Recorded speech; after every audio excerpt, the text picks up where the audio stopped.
Welcome to ಪ್ರದೀಪ್ತಿ blogs. ಇವತ್ತು ನಾನು ತಿರುಪತಿ ದೇವಸ್ಥಾನಕ್ಕೆ ಫ್ಯಾಮಿಲಿ ಜೊತೆ ಟ್ರಿಪ್ ಹೋಗ್ತಿದ್ದೀನಿ. ಆ ಅನುಭವನ ನಿಮ್ಮ ಜೊತೆ ಹಂಚ್ಕೊಳ್ಳೋಣ ಅಂತ ಇದ್ದೀನಿ.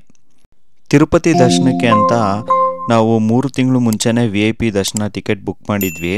ಸೊ ಅದಕ್ಕೋಸ್ಕರ ನಾವು ಆದಷ್ಟು ಜಲ್ದಿ ಬೆಳಗ್ಗೆನೇ ಹೊರಡೋಣ ಅಂತ ಪ್ಲ್ಯಾನ್ ಮಾಡ್ಕೊಂಡು ಹೋಗಿದ್ವಿ.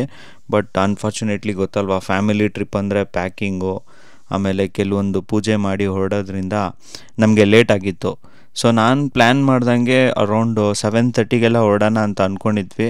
ಬಟ್ ಅನ್ಫಾರ್ಚುನೇಟ್ಲಿ 8:30 ಆಗೋಗಿತ್ತು. ಅದಕ್ಕೋಸ್ಕರ ನಮಗೆ ತುಂಬಾ ಟ್ರಾಫಿಕ್ ಜಾಮ್ ಸಿಗ್ತಾಯಿತ್ತು, especially corporation circle, MG road. So ನೀವು ಇವಾಗ ನೋಡ್ತಾ ಇರೋದು MG ರೋಡು. ನಮ್ಮ ಹಳೆ MG ರೋಡು ಮುಂಚೆ ಎಲ್ಲ ಹೆಂಗಿತ್ತು, ತುಂಬಾ ಚೆನ್ನಾಗಿತ್ತು. ಇವಾಗ ಮೆಟ್ರೋ ಬಂದು ಎಲ್ಲ ಫುಲ್ ಚೇಂಜ್ ಆಗಿದೆ, ಹೈಟೆಕ್ ಆಗಿ. ತಿರುಪತಿಗೆ ನಾವು ಚೂಸ್ ಮಾಡ್ಕೊಂಡಿದ್ದ route old Madras road, KR Puram, Kolar, ಹಾಗೆ ಕೃಷ್ಣಗಿರಿಗೆ ಕನೆಕ್ಟ್ ಆಗಿ ಅಲ್ಲಿಂದ ಲೆಫ್ಟ್ ಡಿವಿಯೇಷನ್ ತೊಗೊಂಡು ತಿರುಪತಿ ನ್ಯೂ ಹೈವೇಗೆ ಕನೆಕ್ಟ್ ಆಗ್ತಾಯಿದ್ವಿ. ಆ್ಯಕ್ಚುಲಿ ಇನ್ನೊಂದು ಹೈವೇನೂ ಇದೆ, ಇದು ಬ್ಯಾಂಗ್ಳೂರು ಚೆನ್ನೈ ಎಕ್ಸ್ಪ್ರೆಸ್ಸು. ಬಟ್ ಅದು ಕೋಲಾರ ಹತ್ರ ನಾವು ಡಿವಿಯೇಷನ್ ತೊಗೊಂಡು ಮತ್ತೆ ಕೋಲಾರು, ಕೃಷ್ಣಗಿರಿ, ತಿರುಪತಿ ಹೈವೇಯಿಂದ ಕನೆಕ್ಟ್ ಆಗಬೇಕು. ಅದು ಯಾಕೋ ನನಗೆ ಸುತ್ತಿ ಬಳಸಿ ಬರೋ ಥರ ಅನಿಸ್ತು. ಸೊ ಅದಕ್ಕೆ ನಾವು KR ಪುರಮು, ಕೋಲಾರ ಮೇಲೆ ಹೋಗೋಣ ಅಂತ ಬಂದ್ವಿ.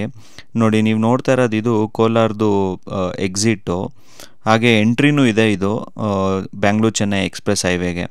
ತುಂಬಾ ಚೆನ್ನಾಗಿತ್ತು. ಒಂದು ಸತಿ ಟ್ರೈ ಮಾಡೋಣ ಅಂತಲೂ ಇದ್ದೀವಿ. ನೆಕ್ಸ್ಟ್ ಬ್ಲಾಗಲ್ಲಿ ಯಾವಾಗಾನ ಚಾನ್ಸ್ ಸಿಕ್ಕಿದ್ರೆ ನಾವು ಕೋಲಾರ ಹೈವೇನ ಎಕ್ಸ್ಪ್ಲೋರ್ ಮಾಡ್ತೀವಿ. ನಮ್ಮ ಹಳೆ ವಿಡಿಯೋಗಳಲ್ಲಿ NH75 ಬಗ್ಗೆ ನಾನು ಮಾತಾಡಿದ್ದೀನಿ. NH75 ಬಗ್ಗೆ ಹೇಳಬೇಕು ಅಂದರೆ ಅದು ಮಂಗಳೂರಿಂದ ಸ್ಟಾರ್ಟ್ ಆಗಿ ಹಾಸನ್ನು, ಬೆಂಗಳೂರು, ಕೋಲಾರ ಹಾಗೆ ವೇಲೂರವರೆಗೂ ಕನೆಕ್ಟಿವಿಟಿ ಇರುತ್ತೆ. ಸೊ ನಾವಿವಾಗ ಹೋಗ್ತಾ ಇರೋದು ಬೆಂಗಳೂರು ಮತ್ತು ಕೋಲಾರ ಕಡೆಯಿಂದ. ಸೊ ಅದಕ್ಕಾಗಿ ನಾವು NH75 ನಮಗೆ ತುಂಬ ಮೆಮೊರೀಸ್ ಇರೋ ಹೈವೇ ಇದು. NH75 ಬಗ್ಗೆ ನಾನೊಂದು ವೀಡಿಯೋನು ಮಾಡಿದ್ದೀನಿ. ಅದರದ್ದು ಲಿಂಕು ನಾನು ಮೇಲ್ಗಡೆ ಕೊಟ್ಟಿರ್ತೀನಿ. ನಿಮ್ಗೆ ಏನನ್ನ ಇಂಟ್ರೆಸ್ಟೆಡ್ ಇದ್ದರೆ ಆ ಲಿಂಕಲ್ಲಿ ಕ್ಲಿಕ್ ಮಾಡಿ ನಿಮ್ಗೆ ಹಳೆ ವೀಡಿಯೋ ಅಥವಾ NH75 ಬಗ್ಗೆ ನೀವು ನೋಡ್ಬೋದು.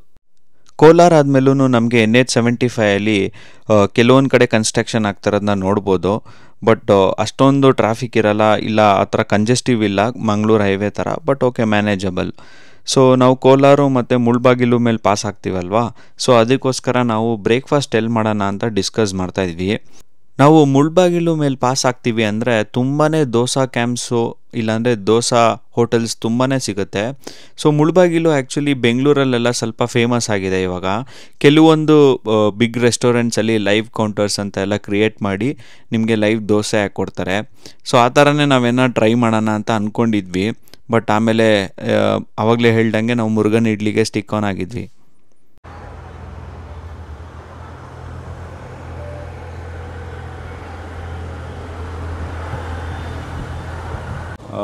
ನಾವಿವಾಗ ಕೋಲಾರ ಹೈವೇಲಿ ಇದ್ದೀವಿ. ಹಾಗೆ ಹೈವೇಲಿ ಬರ್ತಾ ಬ್ರೇಕ್ಫಾಸ್ಟ್ ಮಾಡೋಕ್ಕೆ ನಿಲ್ಲಿಸಿದ್ದೀವಿ ಮುರುಘನ್ ಇಡ್ಲೀಸಲ್ಲಿ. ಸೊ ಚೆನ್ನಾಗಿತ್ತು, ಟೇಸ್ಟ್ ಎಲ್ಲ ಪ್ರಿಟಿ ಡಿಸೆಂಟಾಗಿತ್ತು. So we enjoyed our breakfast. ನಾವು ಹೆಡ್ಡಿಂಗ್ ಟು ಟೆಂಪಲ್. ನಾವು ಬ್ರೇಕ್ಫಾಸ್ಟ್ ಎಲ್ಲ ಮುರುಘನ್ ಇಡ್ಲಿಲಿ ಮುಗಿಸ್ಕೊಂಡು ಹಾಗೆ ಟ್ರಾವೆಲ್ ಮಾಡೋಕ್ಕೆ ರೆಸ್ಯೂಮ್ ಮಾಡಿದ್ವಿ. ಫ್ಯಾಮಿಲಿ ಇರೋದ್ರಿಂದ ಸ್ವಲ್ಪ ಲಾಂಗ್ ಟೈಮೇ ಆಯಿತು ಬ್ರೇಕ್ಫಾಸ್ಟ್ ಮುಗ್ಸೋಕ್ಕೆ. ನಾವಿವಾಗ ಕೃಷ್ಣಗಿರಿ ಪಾಸ್ ಆಗಿ ಕೃಷ್ಣಗಿರಿಯಿಂದ ನಾವು ಲೆಫ್ಟ್ ಡಿವಿಯೇಷನ್ನು ತಿರುಪತಿ ಹೈವೇಗೆ ಕನೆಕ್ಟ್ ಆಗ್ತಾಯಿದ್ದೀವಿ. ಈ ತಿರುಪತಿ ಹೊಸ ಹೈವೇ ಅಂತೂ ತುಂಬಾ ಚೆನ್ನಾಗಿ ಮಾಡಿದ್ದಾರೆ. ಆಲ್ಮೋಸ್ಟ್ ನಿಮಗೆ 6 ಲೈನ್ಸ್ ಹೈವೇ ಸಿಗುತ್ತೆ. ಆದರೆ ನಿಮಗೆ ಸ್ಪೀಡ್ ಲಿಮಿಟ್ ಇದೆ, ನೋಡ್ಕೊಂಡು ಹೋಗಿ. ಈ ಹೊಸ ತಿರುಪತಿ ಹೈವೇ ತುಂಬಾ ಚೆನ್ನಾಗಿ ಮಾಡಿದ್ದಾರೆ. ಆಲ್ಮೋಸ್ಟ್ 6 ಲೈನ್ಸ್ ಹೈವೇ ಇದೆ. ಹಾಗೆ ಸುತ್ತಮುತ್ತ ಒಳ್ಳೆ ಸೀನಿಕ್ ವ್ಯೂವ್ಸ್ ಇರುತ್ತೆ, ಬರೀ ಹಿಲ್ಸ್ ಕಾಣಿಸ್ತಾ ಇರುತ್ತೆ. ನಾವು ಆಲ್ಮೋಸ್ಟ್ ತಿರುಪತಿ ರೀಚ್ ಆಗೋವರೆಗೂ ಬರೀ ಹಿಲ್ಸೇ ಇರುತ್ತೆ. ತಿರುಪತಿ ತಿಮ್ಮಪ್ಪನ ದರ್ಶನ ಮಾಡೋಣ ಅಂತ ನಾವು 3 ತಿಂಗಳು ಮುಂಚೆನೇ VIP ಟಿಕೆಟ್ನ ಬುಕ್ ಮಾಡಿದ್ವಿ. ಸೊ ಈ ಬುಕ್ಕಿಂಗ್ ಹೆಂಗಪ್ಪ ಪ್ರಾಸೆಸ್ ಇದೆ ಅಂತಂದರೆ, TTD ಅವ್ರದ್ದು ಅಫಿಷಿಯಲ್ ವೆಬ್ಸೈಟ್ ಇದೆ. ನಾನು ಇಲ್ಲೊಂದು ಸ್ಕ್ರೀನ್ಶಾಟ್ ಹಾಕಿರ್ತೀನಿ, ನೀವು ನೋಡ್ಬೋದು.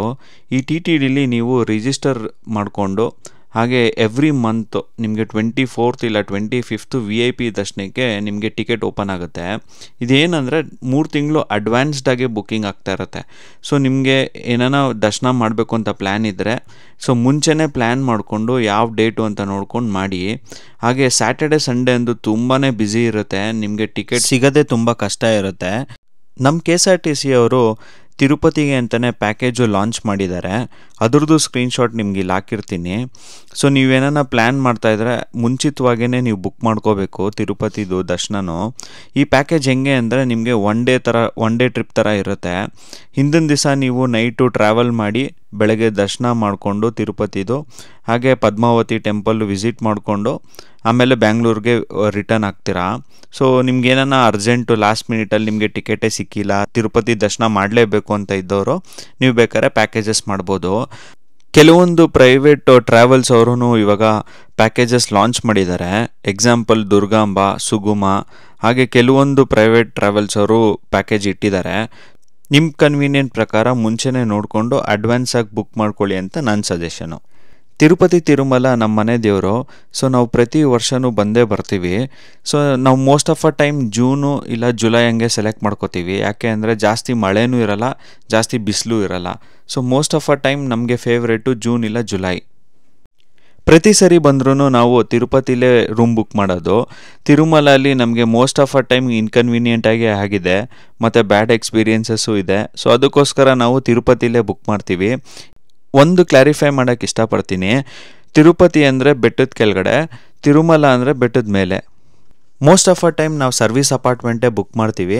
ಸೊ ಅದೇ ಥರ ಈ ಸತಿನೂ ನಾವು ಅಪಾರ್ಟ್ಮೆಂಟ್ ಬುಕ್ ಮಾಡಿದ್ವಿ. ಸೊ ಈ ಸತಿ ನಮಗೆ ಸ್ಕ್ಯಾಮು ಆಗಿದೆ. ಏನಪ್ಪ ಸ್ಕ್ಯಾಮ್ ಅಂದರೆ, ನಾವು ತಿರುಪತಿಗೆ ಹೋಗ್ತೀವಿ ಅಂತ ಆಲ್ಮೋಸ್ಟ್ 1 ತಿಂಗಳು ಮುಂಚೆ ನಾವೊಂದು ಸರ್ವಿಸ್ ಅಪಾರ್ಟ್ಮೆಂಟ್ನ ನೋಡಿ ಬುಕ್ ಮಾಡಿದ್ವಿ. ಅದು ತುಂಬಾ ನಿಯರ್ ಇರಲಿ, ಇಲ್ಲ ತಿರುಮಲ ಬೆಟ್ಟಕ್ಕೆ ಹೋಗೋಕ್ಕೆ ತುಂಬ ನಿಯರೇ ಇರಲಿ ಅಂತ ನೋಡ್ಕೊಂಡು ಮಾಡಿದ್ವಿ. ಆದರೆ ನಾವು ಬುಕ್ ಮಾಡಿ ಅಲ್ಲಿ ಸ್ಪಾಟಿಗೆ ಹೋದ್ಮೇಲೆ ನಮಗೆ ರಿಯಲೈಸ್ ಆಯಿತು, ಆ್ಯಕ್ಚುಲಿ ದ ಪರ್ಸನ್ ನಾವೇನು ಬುಕ್ ಮಾಡಿದ್ವಿ ಅವರು ಆಲ್ಮೋಸ್ಟ್ ಮೊಬೈಲ್ ಸ್ವಿಚ್ ಆಫ್ ಆಗಿತ್ತು ಮತ್ತು ನಮಗೆ ರೂಮೇ ಸಿಕ್ಕಿರಲಿಲ್ಲ. ಆಮೇಲೆ ಬೇರೆ ಹೊಸ ರೂಮ್ ನೋಡಿಕೊಂಡು ಹುಡ್ಕೊಂಡು ಹೋಗಿದ್ವಿ. ಸೊ ಇದು ಲಾಸ್ಟ್ ಮಿನಿಟ್ ಚೇಂಜಸ್ ಆದಾಗಿಂದ ನಮಗೆ ತುಂಬಾ ಇನ್ಕನ್ವೀನಿಯೆಂಟ್ ಆಗಿತ್ತು. ನೋಡ್ತಾ ನಾವು ತಿರುಪತಿ ಹೈವೇನ ಪಾಸ್ ಆಗಿ ತಿರುಪತಿ ಸಿಟಿಗೆ ಎಂಟ್ರಿ ಆಗಿದ್ವಿ. ನಮಗೇನು ಈ ಫ್ಲೈಓವರ್ ಕಾಣಿಸ್ತಾ ಇದೆ, ಇದು ತಿರುಮಲ ಬೆಟ್ಟಕ್ಕೆ ಹೋಗೋಕ್ಕೆ ಮಾಡಿರೋ ಫ್ಲೈಓವರು. ಈ ಫ್ಲೈಓವರ್ ಆದಮೇಲಂತೂ ನಮಗೆ ತುಂಬಾ ಕನ್ವೀನಿಯೆಂಟ್ ಆಗಿದೆ. ನಮಗಂತೂ ಈ ಫ್ಲೈಓವರ್ ನೋಡಿದ್ರೆ ತುಂಬಾ ಖುಷಿಯಾಗುತ್ತೆ. ಏನಕ್ಕೆ ಅಂದರೆ ತುಂಬ ಟ್ರೆಡಿಷ್ನಲ್ ಆಗು ಕ್ರಿಯೇಟ್ ಮಾಡಿದ್ದಾರೆ. ಪ್ರತಿಯೊಂದು ಪಿಲ್ಲರಲ್ಲೂ ಆ ನಾಮ ನೋಡ್ಬೋದು ನಾವು. 3 hours later. ತಿರುಪತಿಗೆ ನಾವು ರೀಚ್ ಆಗಿ ಊಟ ಎಲ್ಲ ಮುಗಿಸಿ ಸ್ವಲ್ಪ ರೆಸ್ಟ್ ಮಾಡಿ ಸಂಜೆ ಮೇಲೆ ಹೊರಟಿದ್ವಿ. ಯಾಕೆಂದರೆ ನಮ್ಮ ದರ್ಶನ ಇದ್ದಿದ್ದು ರಾತ್ರಿ 10:30ಗೆ. ಸೊ ನೀವು ನೋಡ್ಬೋದು ಕ್ಲೈಮೇಟ್ ಅಂತೂ ತುಂಬಾ ಚೆನ್ನಾಗಿತ್ತು. ನಾನು ಆವಾಗಲೇ ಹೇಳ್ದಂಗೆ ಈ ಫ್ಲೈಓವರ್ ಅಂತೂ ನಮಗೆ ಫೇವ್ರೇಟು. ಯಾಕೆಂದರೆ ತುಂಬ ಟ್ರೆಡಿಷ್ನಲ್ ಆಗು ಮಾಡಿದ್ದಾರೆ. ಕೆಳಗಡೆ ನಾಮ ಕಾಣಿಸುತ್ತೆ ಎಲ್ಲ ಪಿಲ್ಲರಲ್ಲೂ, ಮೇಲ್ಗಡೆ ನೋಡಿದ್ರೆ ಎಲ್ಲ ಲೈಟ್ ಕಂಬದಲ್ಲೂ ಗರುಡ ಪಕ್ಷಿ ಥರ ಮಾಡಿದ್ದಾರೆ. ತುಂಬಾ ಖುಷಿಯಾಗುತ್ತೆ ನೋಡಿದ್ರೆ, ಒಂಥರ ಟ್ರೆಡಿಷ್ನಲ್ ವೆಲ್ಕಮ್ ಮಾಡ್ದಂಗೆ ಇರುತ್ತೆ. ಈ ವಿಡಿಯೋಲಿ ರೈಟ್ ಸೈಡ್ ನೋಡ್ಬೋದು ನೀವು, ತುಂಬ ಮಳೆ ಬರ್ತಾ ಇರೋ ಥರನೇ ಫೀಲ್ ಇದೆ. ಈ ಕಡೆ ಸ್ವಲ್ಪ ಅಷ್ಟು ಮಳೆ ಇಲ್ಲ, ಡ್ರಿಸಲ್ ಆಗ್ತಾಯಿತ್ತು. ಬಟ್ ನಾವು ಆಲ್ಮೋಸ್ಟ್ ಬೆಟ್ಟ ರೀಚ್ ಆಗೋಕ್ಕೆ ಆನ್ ದ ವೇ ಇದ್ವಿ. ಸ್ವಲ್ಪ ಮಳೆ ಬರೋ ಥರನೇ ಇತ್ತು ಆ್ಯಕ್ಚುಲಿ. ಈ ಸತಿ ನಾನು ದೀಪ್ತಿ ಮಾತ್ರ ಇಲ್ಲ, ಈ ಸತಿ ನಮ್ಮ ಜೊತೆ ಫ್ಯಾಮಿಲಿನೂ ಬಂದಿದ್ದಾರೆ. ಐ ಮೀನ್ ಟು ಸೇ ಅಕ್ಕ, ಅಮ್ಮ ಮತ್ತು ನನ್ನ ಅಳಿಯ ಅಂತೂ ಸುಮ್ಮನೆ ಇಲ್ಲ, ಅವಾಗಿಂದ ತಲೆ ತಿಂತಾ ಇದ್ದಾನೆ. ಇವಾಗ ತಿರುಪತಿ ಬೆಟ್ಟ ಹತ್ತಕ್ಕೆ ಹೋಗ್ತಾ ಇದ್ದೀವಿ. ಬೆಳಗ್ಗೆ ಬೆಂಗಳೂರಿಂದ ಬರ್ಬೇಕಾದ್ರೆ ತುಂಬಾ ಬಿಸಿಲಿತ್ತು. ಬಟ್ ತಿರುಪತಿ ರೀಚ್ ಆಗಿ ಊಟ ಎಲ್ಲ ಮಾಡಿ ರೆಸ್ಟ್ ಮಾಡಿ ಬೆಟ್ಟ ಹತ್ತಕ್ಕೆ ಹೋಗ್ತಾ ಇದ್ದೀವಿ. ಮಳೆ ಬರ್ತಾ ಇದೆ. ಮೋಸ್ಟ್ ಪ್ರಾಬ್ಲಿ ಇದು ಒಂಥರ ವೆಲ್ಕಮ್ ಥರ ಅನ್ನಿಸ್ತಾ ಇದೆ ನಮಗೆ. ಸೊ ನೋಡ್ಬೋದು ನೀವು ವೆದರ್ ಹೆಂಗಾಗಿದೆ ಇವಾಗ, ಫುಲ್ಲು ಚಳಿ ಥರ. ಸೊ ಇವಾಗ ನಾವು ಇನ್ನೇನು ಗೇಟ್ ಹತ್ರ ರೀಚ್ ಆಗ್ತಾ ಇದ್ದೀವಿ. ಕೆಳಗಡೆ ಒಂದು ಸೆಕ್ಯೂರಿಟಿ ಚೆಕ್ ಎಲ್ಲ ಇರುತ್ತೆ. ಆಮೇಲೆ ಬೇಸಿಕ್ ಚೆಕ್ಸು ಕಾರಲ್ಲಿ. ಆಮೇಲೆ ಪ್ಲಾಸ್ಟಿಕ್ ಬಾಟಲ್ಸ್ ಅಲೌಡ್ ಇಲ್ಲ, ಅದೊಂದು ನೆನ್ಪಿಟ್ಕೊಳ್ಳಿ. ನೀವೇನ ಬರ್ತೀರಾ ಅಂದರೆ ಪ್ಲಾಸ್ಟಿಕ್ ಬಾಟ್ಲು ತರಂಗಿಲ್ಲ. So it is a plastic free zone actually Tirupati. So ಅದೊಂದು one of a great initiative taken by TTD. ನನ್ನ ಮುಂದೆ ನೋಡ್ಬೋದು ನೀವು, ಬೆಟ್ಟಕ್ಕೆ ಹೋಗ್ತಾ ಇರೋ ಬಸ್ ಇದೆ ಆ್ಯಕ್ಚುಲಿ, ಅದನ್ನೇ ಫಾಲೋ ಮಾಡ್ಕೊಂಡು ಹೋಗ್ತಾ ಇದ್ದೀನಿ. ಇನ್ನೇನು ಸ್ವಲ್ಪ ದೂರದಲ್ಲೇ ನಾವು ಇವಾಗ ಅದು ಎಂಟ್ರೆನ್ಸ್ಗೆ ಹೋಗ್ತೀವಿ. ಅಲ್ಲೇ ನಮಗೆ ಇದನ್ನು ಸಿಗುತ್ತೆ, ಸ್ಟೆಪ್ಸ್ ಎಲ್ಲ ಹತ್ತೋದು ಪ್ಲೇಸ್ ಅಲ್ಲಿಂದನೇ ಸ್ಟಾರ್ಟ್ ಆಗುತ್ತೆ. ಸೊ ಥರಂಗೆ ಇದು ಒಂಥರ ಚೆಕ್ ಪೋಸ್ಟ್ ಥರ. ನಾವು ಅಲ್ಲಿ ಹೋಗಿ ಇವಾಗ ಸ್ಟಾಪ್ ಮಾಡಬೇಕು, ಎಲ್ಲರೂ ಇಳಿಬೇಕು ಆ್ಯಕ್ಚುಲಿ. ಎಲ್ಲರೂ ಇಳಿದು ಬೇಸಿಕ್ ಚೆಕ್ ಮಾಡ್ತಾರೆ. ಆಮೇಲೆ ಸ್ಕ್ರೀನಿಂಗ್ ಎಲ್ಲ ಇರುತ್ತೆ.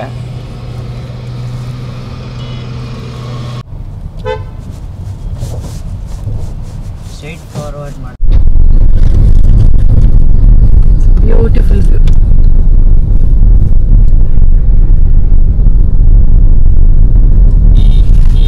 ಚೆನ್ನಾಗಿದೆ ಕ್ಲೌಡ್ ಬಂದು.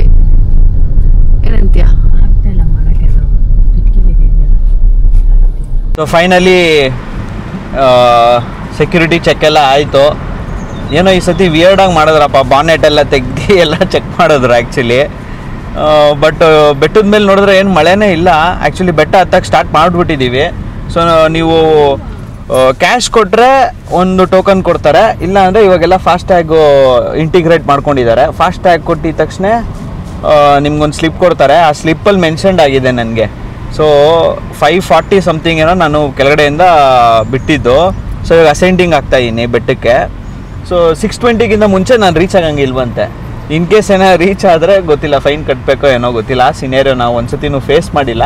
ಬಟ್ ಬೇಡ, ಆರಾಮಾಗೆ ಹೋಗೋಣ. 620 ಹಂಗೆ ಆರಾಮಾಗೆ ಹೋಗಿ ರೀಚ್ ಆಗಿ ದೇವ್ರದ್ದು ದರ್ಶನ ಮಾಡಿ ಆರಾಮಾಗಿ ಆಮೇಲೆ ಸಿಗ್ತೀನಿ ನಾನು ನಿಮಗೆ. ಓಕೆ, ಅಲ್ಲಿವರೆಗೂ ಈ ಬೆಟ್ಟದ ವ್ಯೂ ಎಂಜಾಯ್ ಮಾಡ್ಕೊಂಡು ಬನ್ನಿ ನಮ್ಮ ಜೊತೆ.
ತಿರುಮಲ ಬೆಟ್ಟ ಹತ್ತಿದ್ದು ಹಾಗೂ ವ್ಯೂ ಪಾಯಿಂಟ್ ನ ನೀವು ಎಂಜಾಯ್ ಮಾಡಿದೀರಾ ಅಂತ ಅನ್ಕೊಂತೀನಿ. ಅಲ್ಲೇ ಒಂದು ವ್ಯೂ ಪಾಯಿಂಟ್ ಇತ್ತು. ಸೊ ಅಲ್ಲೇ ನಿಲ್ಸಿ ಒಂದು ಫ್ಯಾಮಿಲಿ ಫೋಟೋಸ್ ಎಲ್ಲ ತಗೊಂಡ್ವಿ. ಸೊ ನಾನು ಮುಂಚೆನೆ ಹೇಳ್ದಂಗೆ ಇಲ್ಲಿಗೆ ಪರ್ಟಿಕ್ಯುಲರ್ ಟೈಮ್ ಲೈನ್ ಇದೆ, ಅದೇ ಟೈಮ್ ಲೈನ್ ಅಲ್ಲೇ ಬರಬೇಕು. ನಾವು ಅದೇ ಟೈಮಲ್ಲೇ ಬಂದು ರೀಚ್ ಆಗಿದ್ವಿ. ಆಸ್ ಯೂಶುವಲ್ ವರಾಹ ಸ್ವಾಮಿ ದರ್ಶನ ಮಾಡಿ ಆಮೇಲೆ VIP ಟಿಕೆಟ್ ತಗೊಂಡಿದೀವಲ್ಲ, ಅದರಲ್ಲಿ ನಾವು ತಿಮ್ಮಪ್ಪನ ದರ್ಶನ ಮಾಡಕ್ ಹೋಗ್ತೀವಿ. 5 hours later. ಫೈನಲಿ ನಾವು ದರ್ಶನ ಮುಗಿಸಿ ಬೆಟ್ಟದಿಂದ ಡಿಸೆಂಡ್ ಆಗ್ತಾ ಇದೀವಿ. ಸೊ ನಾನು ಮುಂಚೆನೆ ಹೇಳ್ದಂಗೆ ನಾವು VIP ಟಿಕೆಟ್ ತಗೊಂಡಿದ್ವಿ 300 ರುಪೀಸ್ದು. ಸೊ ಆದ್ರೂ ತುಂಬಾನೇ ರಶ್ ಇತ್ತು ಈ ಸತಿ. ಫೈನಲಿ ಹೆಂಗೋ ಒಳಗಡೆ ಹೋದಾಗ ಆದಷ್ಟು ಜಲ್ದಿ ದರ್ಶನ ಆಗಿ, ಆದ್ರೆ ಒಳ್ಳೆ ದರ್ಶನ ಆಯ್ತು. ಅನ್ಫಾರ್ಚುನೇಟ್ಲಿ ಏನು ಅಂದ್ರೆ ನಾವು ಬೇರೆ ಕಡೆ ಎಲ್ಲೂ ಹೋಗಿ ವಿಡಿಯೋ ಶೂಟ್ ಮಾಡಕ್ ಆಗಿಲ್ಲ, ಯಾಕಂದ್ರೆ ತುಂಬಾನೇ ಮಳೆ ಇತ್ತು. ನೀವು ನೋಡ್ಬೋದು ಆಕ್ಚುಲಿ ಸಂಜೆಯಿಂದನೂ ನಾವು ಬೆಟ್ಟ ಹತ್ಬೇಕಾರಿಂದನೂ ಮಳೆ ಇತ್ತು. ಸೊ ನಾವಿವಾಗ ಬೆಟ್ಟದಿಂದ ಡೀಸೆಂಟ್ ಆಗ್ಬೇಕಾದ್ರೂ ಮಳೆ ಬರ್ತಾನೆ ಇದೆ. ತಿರುಪತಿಗೆ ಬಂದಾಗೆಲ್ಲ ಒಂದೊಂದು ಹೊಸ ಎಕ್ಸ್ಪೀರಿಯನ್ಸ್ ಆಗ್ತಾ ಇರತ್ತೆ ನಮ್ಗೆ. ಈ ಸತಿ ಏನಪ್ಪ ಎಕ್ಸ್ಪೀರಿಯನ್ಸ್ ಅಂದ್ರೆ ತುಂಬಾನೇ ಫಾಗ್ ಇತ್ತು. ಡಿಸೆಂಟ್ ಆಗ್ಬೇಕಾದ್ರೆ ನಾವ್ ಏನೇ ಹೈ ಬೀಮು ಇಲ್ಲ ಫಾಗ್ ಲೈಟ್ ಹಾಕಿದ್ರು ರೋಡೇ ಕಾಣಿಸ್ತಾ ಇರ್ಲಿಲ್ಲ. ನಂಗೆ ಗೊತ್ತಿಲ್ಲ ಕ್ಯಾಮ್ರಲ್ಲಿ ಜಸ್ಟಿಫೈ ಮಾಡ್ಬೋದಾ ಇಲ್ವಾ ಅಂತ. ಸೊ ನನ್ಗಂತೂ ಏನಂದ್ರೆ ಏನು ಕಾಣಿಸ್ತಾ ಇರ್ಲಿಲ್ಲ. ರೋಡು ಎಷ್ಟು ಮೆತ್ತಗೆ ಹೋಗ್ತಾ ಇದೀನಿ ಅಂದ್ರೆ ತುಂಬಾನೇ ಸ್ಲೋ ಹೋಗ್ತಾ ಇದೀವಿ. ಈ ರಿಫ್ಲೆಕ್ಟರ್ಸ್ ಹಾಕಿದಾರಲ್ಲ, ಅದರಿಂದನೇ ನಮ್ಗೆ ಐಡೆಂಟಿಫೈ ಆಗ್ತಾ ಇದ್ದಿದ್ದು ಇಲ್ಲಿ ರೋಡ್ ಇದೆ, ಇಲ್ಲ ಇಲ್ಲಿ ಲೆಫ್ಟ್ ಟರ್ನ್ ತಗೋಬೇಕು, ಇಲ್ಲ ರೈಟ್ ಟರ್ನ್ ತಗೋಬೇಕು ಅಂತ. ಇಲ್ಲಿ ಬೇರೆ ತುಂಬಾ ಶಾರ್ಪ್ ಪಿನ್ ಕರ್ವ್ಸ್ ಬೇರೆ ಇದೆ. ನಮ್ ಮುಂದೆ ಬಸ್ ಹೋಗ್ತಾ ಇತ್ತು. ಬಸ್ಸು ಮತ್ತೆ ಬೇರೆ ಈ ಲೋಕಲ್ ಡ್ರೈವರ್ಸ್ ಇರ್ತಾರಲ್ಲ, ಅವ್ರನ್ನ ಫಾಲೋ ಮಾಡ್ಕೊಂಡು ಹೋಗ್ತಾ ಇದ್ವಿ. ಬಟ್ ಆದ್ರೂ ನಮ್ಗೆ ತುಂಬಾನೇ ಸ್ವಲ್ಪ ಭಯ ಆಗ್ತಾ ಇತ್ತು, ಯಾಕಂದ್ರೆ ರೋಡೇ ಕಾಣಿಸ್ತಲ್ಲ, ಯಾರನ್ನ ಸಡನ್ ಆಗಿ ಬ್ರೇಕ್ ಹಾಕಿದ್ರೆ ಕೊಲೇಷನ್ ಆಗುತ್ತೆ ಅಂತ.